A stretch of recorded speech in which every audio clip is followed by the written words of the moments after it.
हर युग में भगवान जो है इस धराधाम पर आते हैं।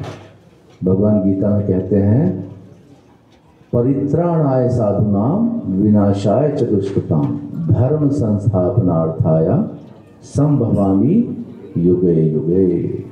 कि मैं प्रत्येक युग में जो है आता हूँ, अवतार देता हूँ। तो भगवान जो है सतयुग में आते हैं, त्रेता में आते हैं, द्वापर में आते हैं और कलयुग में भी भगवान आते हैं। हर युग में, हर युग का एक धर्म होता है, एक उसकी पद्धति होती है, एक प्रोसेस होता है। समझे आप? हर युग का एक प्रोसेस है। जैसे हर जगह की एक भाषा होती है, हर जगह का जो है एक खान पीन होता है, खाना पीना होता है ना।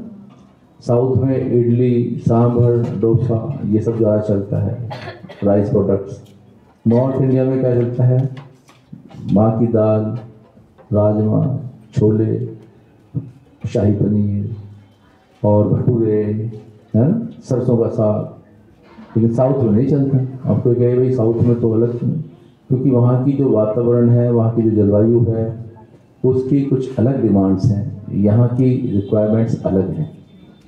इसी तरह से भगवान जो है हर युग में अलग अलग, हर युग की अलग अलग क्वालिटीज़ हैं।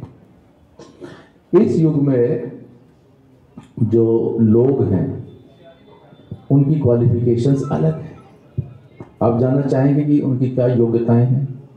गिनवाई जाए। प्रायेण अल्प आयुषः सभ्य कलो अस्मिन् युगे जना मंद सुमंद मतयो मंद भाग्य ही उक्तता। श्रीमद् भागवतम के प्रथम स्कंद के प्रथम अध्याय के 10वें श्लोक में कहा गया है कि जो कलयुग के जीव हैं वो कैसे होंगे? मंद सुमंद मतयो, आलसी होंगे। सुमंद मतियो मतलब वो उनकी जो बुद्धि है वो भी जो है बहुत क्षीण होगी। मंद भाग्य, और उनका भाग्य कैसा होगा? बहुत मंद, बहुत भाग्यशाली नहीं होंगे, दुर्भाग्यशाली होंगे। उपद्रुता, और हमेशा झगड़ालू, लड़ाई करने के लिए उत्सुक, छोटे छोटे कारणों पे लड़ने मरने के लिए तैयार, ऐसे होंगे। तो ये हम सब के क्या हैं? ये गुण हैं।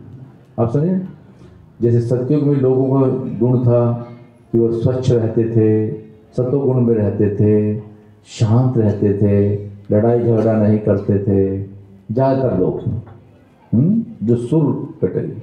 आजकल तो ना कोई सुर है ना असुर है, सब क्या है? ससुर है। बेसुर पैर के, कोई सुर नहीं, सबका अपना अपना अलग अलग सुर है, अपनी अपनी डपली, अपना अपना राग। तो जब ऐसे लोग होंगे जिनमें कोई योग्यता नहीं है तो उनके लिए भगवान का एक विशेष अवतार चाहिए, है ना। सतयुग में जो सुर और असुर हमेशा हर युग में रहे हैं, समझ रहे हैं? ऐसा नहीं है कि अभी हैं, पहले नहीं थे, पहले भी थे। लेकिन क्या होता था? अलग अलग लोक में रहते थे, समझ रहे? सुर अलग लोक में, असुर अलग लोक में। कभी कभी भिड़ंत होती थी, एक दूसरे पर जब आक्रमण करते थे। उसके बाद कौन सा युग आया? त्रेता युग आया। त्रेता युग में क्या हुआ? एक ही लोक में आ गए, पृथ्वी के एक हिस्से में सुर, एक हिस्से में असुर। जैसे कि रावण जो था इसी लोक में, श्रीलंका में, लंका में रावण, अयोध्या में राम, ठीक है। फिर आपस में बढ़े।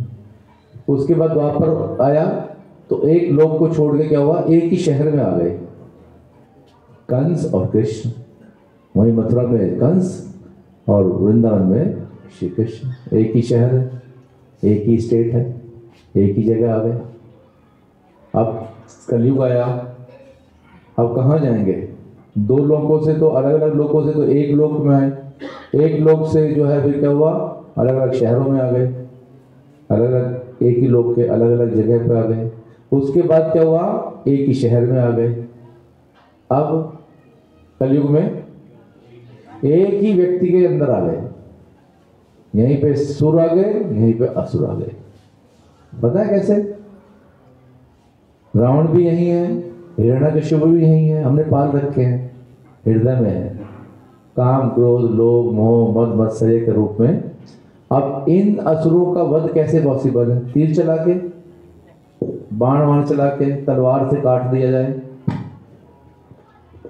हो सकता है ऐसा? अपने अंदर ही लाओ जी आज मैं असुर को मारूंगा, तलवार ली, नहीं हो सकता पॉसिबल।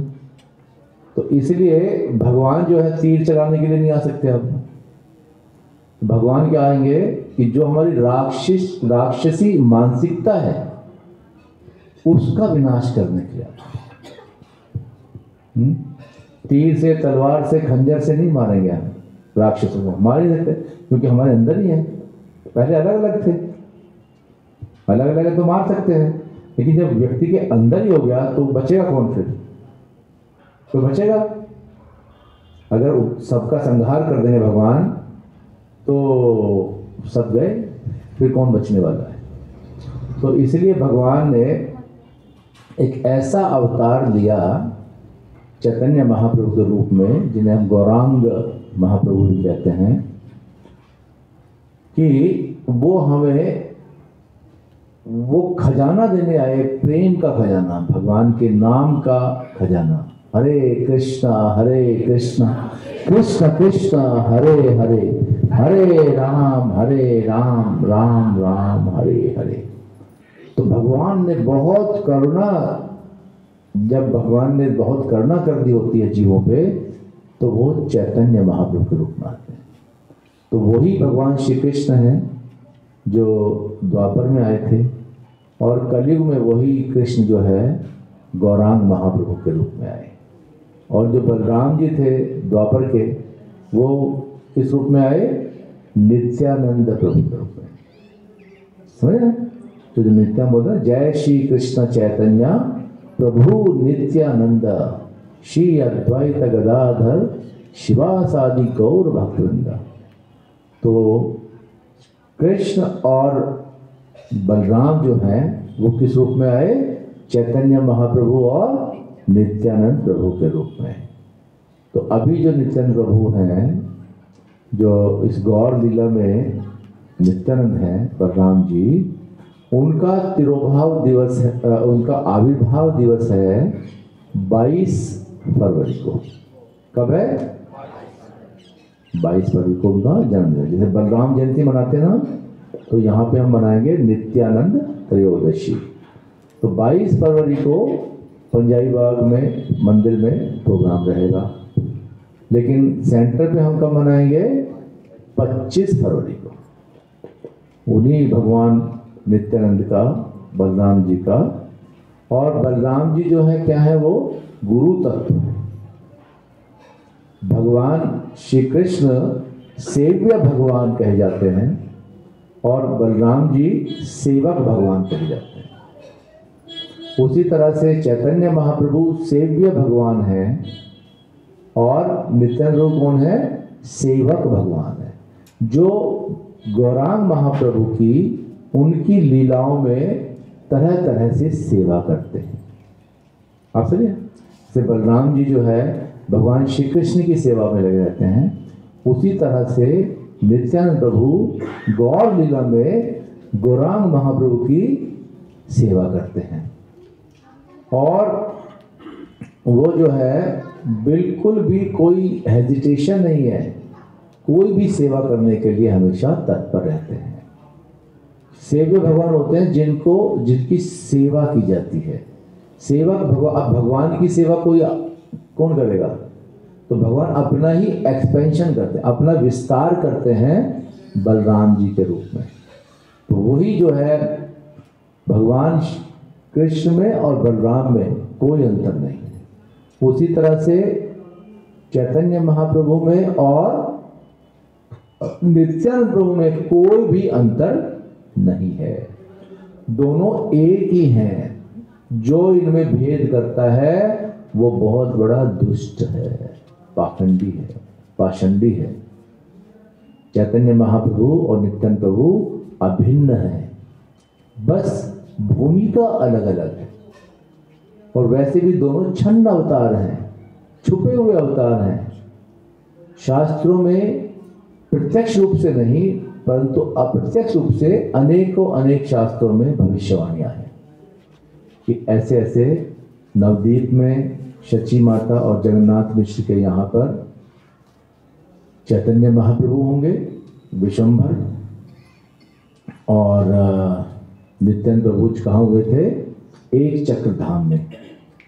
बंगाल में एक जगह है जिसका नाम है एक चक्र धाम, जहाँ पे नित्यानंद प्रभु जो है हड़ाई पंडित के यहाँ पर उनका जन्म हुआ।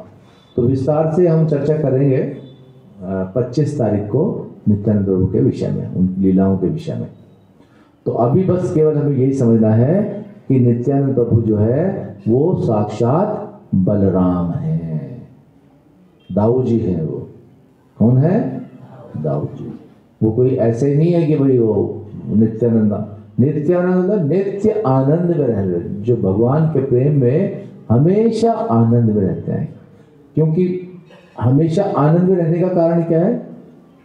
क्योंकि वो हमेशा भगवान की सेवा में लगे रहते हैं। और ये हम सबका अनुभव है कि जब हम भगवान की सेवा में रहेंगे तो हम आनंद में रहेंगे। तो जो व्यक्ति नित्य आनंद प्राप्त करना चाहता है उसे क्या करना होगा? नित्य सेवा करनी होगी। आप समझे बात को? नित्य सेवा करेंगे तो नित्य आनंद में रहेंगे। इसलिए क्योंकि नित्यानंद प्रभु जो है हमेशा भगवान चैतन्य महाप्रभु की सेवा में लगे रहते थे, इसलिए क्या नाम पड़ा उनका? नित्यानंद, हमेशा आनंद। अक्रोध परमानंद नित्यानंद राय। और वो कभी क्रोध नहीं करते। बलराम जी क्रोध करते थे, बलराम जी को बहुत जल्दी गुस्सा आता था। और जो बलराम जी हैं वो लक्ष्मण जी हैं, है ना? और लक्ष्मण जी तो तुरंत जो है तीर कमान निकाल लेते थे, मारने के लिए तैयार होते थे। समझ रहे ना? वो तो दशरथ को मारने के लिए तैयार हो गए थे, अपने पिताजी को, कि हिम्मत कैसे हुई, राम को वनवास दे दिया आपने। केकई को मारने के लिए उद्यत हो गए थे एकदम, तो बहुत गुस्सा करते हैं। बाली का वध करने के लिए एकदम तैयार हो गए। वो तो तूफान है एकदम। लेकिन इस कलयुग में अगर वो गुस्सा दिखाते तो बचता कौन? फिर कोई नहीं बचता। तो अक्रोध, कोई क्रोध नहीं करते, कोई कितना भी जघन्य अपराध क्यों ना करे, लेकिन नित्यानंद प्रभु क्रोध नहीं करते। परमानंद, हमेशा आनंद में रहते हैं, नित्यानंद। तो ऐसे हैं चैतन्य महाप्रभु के ये जो भाई हैं नित्यानंद प्रभु। तो ये प्रोग्राम हम करेंगे 25 तारीख को पीछे प्लॉट में, तो आप सब भक्त उसमें आ सकते हैं। तो जीव जो है इस संसार में आने के बाद, और इस संसार में आने का कारण भी उसका यही है कि वो भोगना चाहता है, वो भगवान बनना चाहता है। भोगने वाला कौन है? अकेले भगवान श्री कृष्ण। गीता में भगवान कहते हैं भोक्तारम यज्ञ तपसाम सर्वलोक महेश्वरम, कि समस्त लोकों का स्वामी मैं हूँ और जितनी भी तपस्याएं हैं इनका भोगने वाला मैं हूँ। He is the only enjoyer. Enjoyer समझते ना? एंजॉय करना, एंजॉय मतलब जो एंजॉय करता है। कृष्ण एकमात्र एंजॉयर है, भोगता है। लेकिन जीव जब भोगने की प्रयास करता है या इच्छा करता है तो उसको भौतिक संसार में डाल दिया जाता है। भोगने की इच्छा से भौतिक संसार में आ गया। अब भगवान इतने कृपालु हैं कि उस भोगने की इच्छा रखने वाले जीव का कैसे उद्धार हो, ये हमेशा उनका प्रयास रहता है। तो उसके लिए भगवान क्या करते हैं? वेद और शास्त्र ये देते हैं, ये कुंजियां देते हैं, है ना? जैसे देखते हैं ना एग्जाम में कुंजी दे दी, कुंजी में क्या है कि भाई आपको पूरी बुक नहीं पढ़नी है, बस जो इस कुंजी में क्वेश्चन है उनको आप रट के चले जाओ, पास हो जाओगे, है ना। तो भगवान ने एक कुंजी दी, वेद शास्त्र दे दिए, सारे तमाम बुक्स दे दी। अब वो बुक्स हमें समझ में नहीं आएंगी। वेद दे दिए, उपनिषद दे दिए, पुराण दे दिए, उपवेद दे दिए, संहिताएं दे दी, स्मृतियाँ दे दी, बहुत तरह तरह के वैदिक साहित्य दे दिए, महाभारत दे दिए, इतिहास दे दिया, रामायण दे दी, ठीक है, ये सब दे दिए। अब हम सब मंद सुमंद मतयो मंद भाग्य ही उठता, हमारी बुद्धि तो बहुत ही वो है, तो हम पढ़ सकते हैं सारे वेद, पुराण, उपनिषद, इतिहास, महाभारत, रामायण। किसने पढ़े ये सब चारों वेद? ऋग्वेद, सामवेद, अथर्ववेद, यजुर्वेद, नहीं। और उन सब के बाद क्या है? वेदांत दे दिए, वेदांत। तो हम जो है नहीं पढ़ सकते क्योंकि हमारी योग्यता ही नहीं है। तो भगवान ने इस संसार में डाला और इतना सारा सिलेबस दे दिया, हमारी योग्यता नहीं है कि दूसरे युगों के लिए आइए है पढ़ने के लिए। दूसरे युग में लोग जो है क्या होते थे? श्रुतिधर होते थे। श्रुतिधर मतलब समझते हो आप? सुना और याद हो गया, सारे वेद गुरु से सुने, सब कंठस्थ हो गए। हमें कुछ बात को बार बार बताया जाए, पढ़ा जाए, रटा जाए, उसके बाद थोड़ी देर बाद फिर भूल जाते हैं। वो एक बार सुनते थे और कंठस्थ करते थे। गुरु शिष्य परंपरा ऐसी चलती थी। गुरुकुल में बच्चे जाते थे, चाहे राजाओं के बच्चे हों, चाहे अन्य बच्चे हों, वो सब जो है गुरुकुल में रह के पढ़ते थे। कोई एसी रूम नहीं होते थे बच्चों के लिए, कोई गोविंद का स्कूल नहीं थे, सब पूरा फुल्ली एयर कंडीशन स्कूल है। नहीं, सबको मेहनत करनी पड़ती थी, सबको सुबह जल्दी उठना पड़ता था, सबको अपने काम खुद करने पड़ते थे। कोई जो है धोबी नहीं होता था, जो उनके धोबी जो कपड़े धो के लाएगा, कपड़े प्रेस होंगे।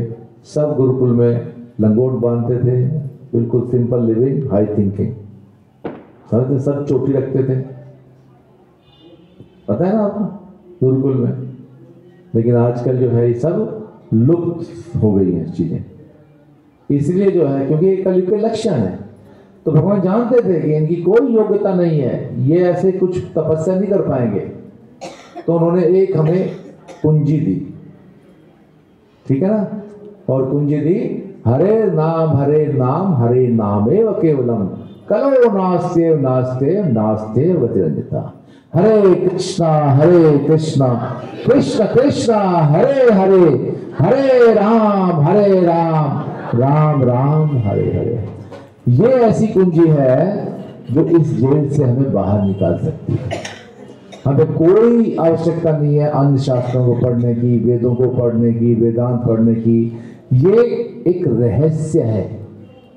क्या है ये? रहस्य है।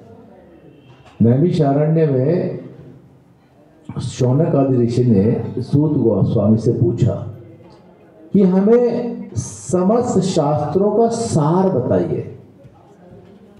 समझे क्यों पूछा?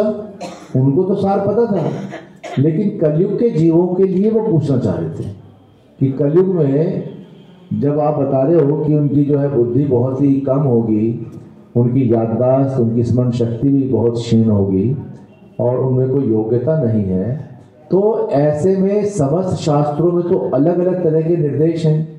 कोई कह रहा देवी की पूजा करो, कोई कह रहा काली की पूजा करो, कोई कह रहा भैरवी की पूजा करो, कोई कहता शिव भगवान है, कोई कहता ब्रह्मा भगवान है, कोई कहता ये भगवान है, कोई कहता मैं ही भगवान हूँ। इतने डाइवर्शंस हैं, इनमें सार क्या है शास्त्रों का? वो सार हमें दो, है ना। तो उन्होंने सार बताया भागवतम में, बहुत शुरू में बता दिया था। उन्होंने बताया कि सावई पुंसाम परो धर्मो यतो भक्तिरधोक्षजे अहेतु की अप्रतिहता ययात्मा सुप्रसिद्धति। और दूसरा बताया वासुदेवे भगवती भक्ति योग प्रयोजिता जन्यत्याशु वैराग्यम ज्ञानम चायत अहेतुकम। कि भगवान वासुदेव कौन? जो वसुदेव के पुत्र हैं, वासुदेव उनका नाम है, वसुदेव के पुत्र को वासुदेव बोलते हैं। जैसे कुंती के पुत्र को क्या बोलते हैं? कौन्तेय बोलते हैं ना, कौन्तेय। कौन्तेय प्रतिजान ही नाम भक्ता प्रणश्यति, गीता में भगवान कहते हैं हे कुंती पुत्र। तो ऐसे वसुदेव के पुत्र को वासुदेव। तो वासुदेव की भक्ति जो है, भगवान वासुदेव की भक्ति क्या होती है? वो ये समस्त शास्त्रों का क्या है? सार है। समझे आप? ये समस्त शास्त्रों का क्या है? सार है। तो ये है शास्त्रों का सार। अब इस रहस्य को कोई कोई व्यक्ति जानता है, समझे ना? कुछ लोग अभी वेदों में लगे हुए हैं, कोई वेदांत में लगे हुए हैं, अपनी अपनी टीकाएं लिख रहे हैं, अलग अलग चल रहे हैं। तो उन सब के लिए इसलिए चैतन्य महाप्रभु ने कहा है कि जो श्रीमद् भागवतम है ये अमल पुराण है। क्या है ये? अमल पुराण। अमल पुराण मतलब ऐसा पुराण जिसमें कोई मल नहीं है, there is no contamination in it. कोई इसमें जो है दोष नहीं है, ये स्पॉटलेस वो है। समझ गए? और व्यासदेव जी कहते हैं निगम कल्प तरोर गलितम फलम शुक मुखाद अमृत द्रव्य संयुतम, कि जो ये श्रीमद् भागवतम है ये क्या है? पूरे वैदिक साहित्य का पका हुआ फल है। अगर पूरे वैदिक साहित्य को एक पेड़ के रूप में देखा जाए, आप समझे, तो उस पेड़ का जो वो क्या होगा? सार, एसेंस ऑफ दैट ट्री किसमें होगा? जड़ में, पत्तियों में, टहनियों में, किसमें होगी? फल में। कच्चे फल में नहीं, पके हुए फल में। अगर किसी पेड़ को, जैसे मान लीजिए आम का पेड़ है, तो आम का पेड़ की जो सार्थकता है वो है उसके फल से। लेकिन अगर कच्चा फल होगा तो क्या होगा? खट्टा लगेगा आपको, अरे तो बेकार है ना? तो उसकी सार्थकता और किससे होगी? पके हुए फल से। तो इसी तरह से निगम मतलब वैदिक निगम कल्प, जो कल्प मतलब पेड़, निगम कल्प तरोर फलितम निगम कल्प तरोर गलितम फलम, पका हुआ फल। तो पूरे वैदिक साहित्य का जो पका हुआ फल है वो क्या है? श्रीमद् भागवतम। और श्रीमद् भागवतम शुक मुखाद, शुक के मुख से निकलने पर ये और भी क्या हो गया? रिलीशेबल हो गया, मीठा हो गया। आपने देखा तोते को? तोता जब किसी फल पे चोंच मारता है और उस फल को आप खाओ तो क्या होगा? वो मीठा होगा। अब ये समझ, जब दो वर्ड की चोचा, तोता जो है चोंच ही उसमें मारता है जो मीठा होगा, या तोते के चोंच मारने से मीठा हो गया, जो भी है व्हाटएवर इट इज। लेकिन अगर तोते ने उसमें चोंच मार रखी है तो वो फल जो है मीठा होगा। इसी तरह से शुकदेव गोस्वामी को भी तोते के समान बताया गया है। क्यों? क्योंकि उनके मुखार बिंद से ये भागवतम निकली है। यानी कि सुखदेव गोस्वामी नामक तोते ने इस फल को चखा है। किसको? श्रीमद् भागवतम को। इसलिए और भी क्या हो गया है? मीठा हो गया। शुक मुखत अवृद्धांसम पिबत भागवतम रसमालयम। और ये रस का जो रसीला फल है, इसको हमें खाना नहीं है, इसको क्या करना है? पीना है, पीना है इसको। तो इसलिए चैतन्य महाप्रभु ने इसको स्पॉटलेस पुराण बताया है। तो इस स्पॉटलेस पुराण में बताया गया है कि भगवान वासुदेव की भक्ति जो है ये प्रत्येक जीव का कर्तव्य है। इस भगवान श्री कृष्ण की जब हम भक्ति करेंगे तो हमें परम गंतव्य प्राप्त होगा। तो अन्य अन्य शास्त्र में, अन्य अन्य जगहों पर फिर आप कहोगे कि फिर इतने सारे ये वेद पुराण शास्त्र ये सब लिखने की क्या आवश्यकता थी? इतना कंफ्यूजन क्यों क्रिएट कर दिया व्यास देव जी ने? आएगा ना प्रश्न, तो क्या जवाब है इसका? इतना कंफ्यूजन क्यों?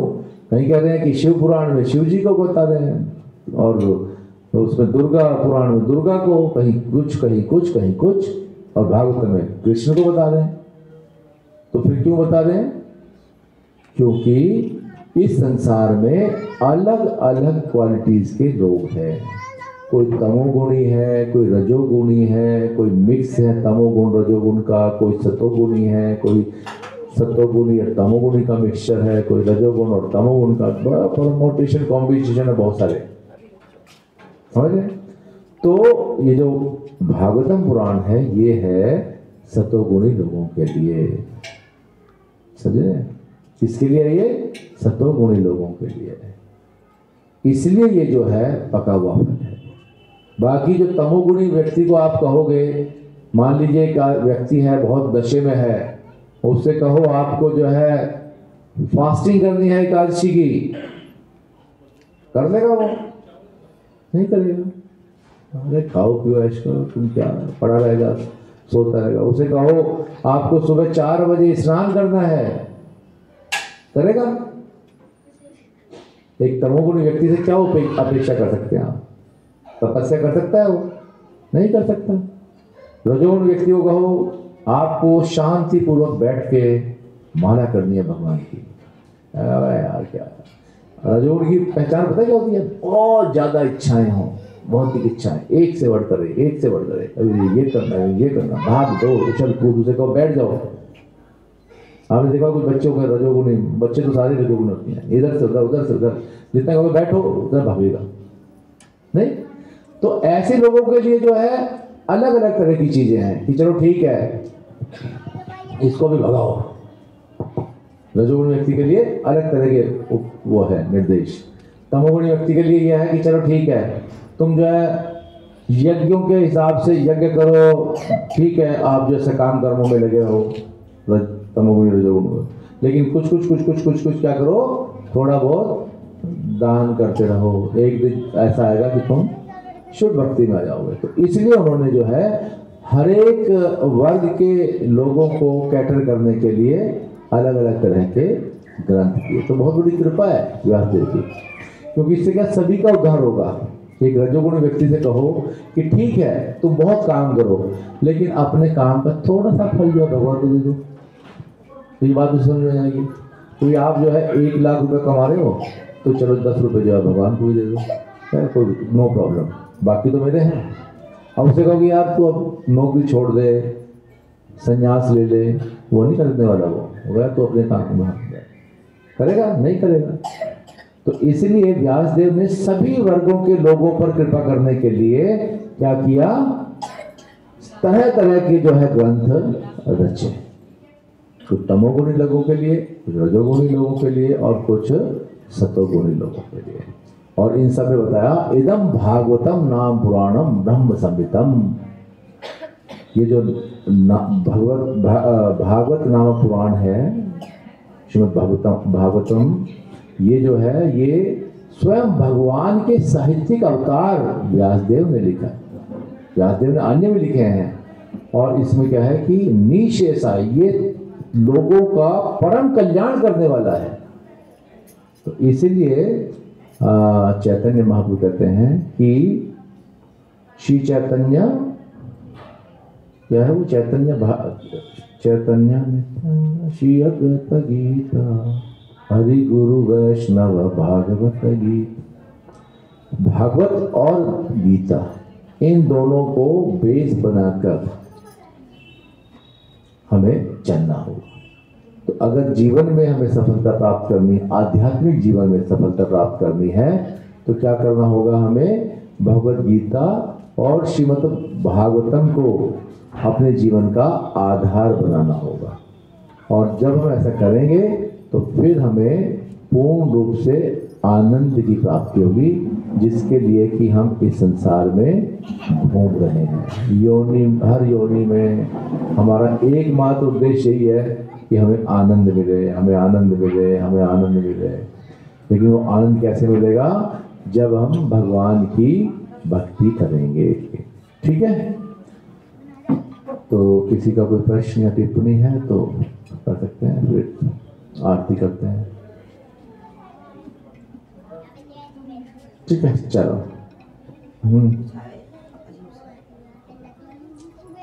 जगत गुरु श्री प्रभुपाद की जय। उपस्थित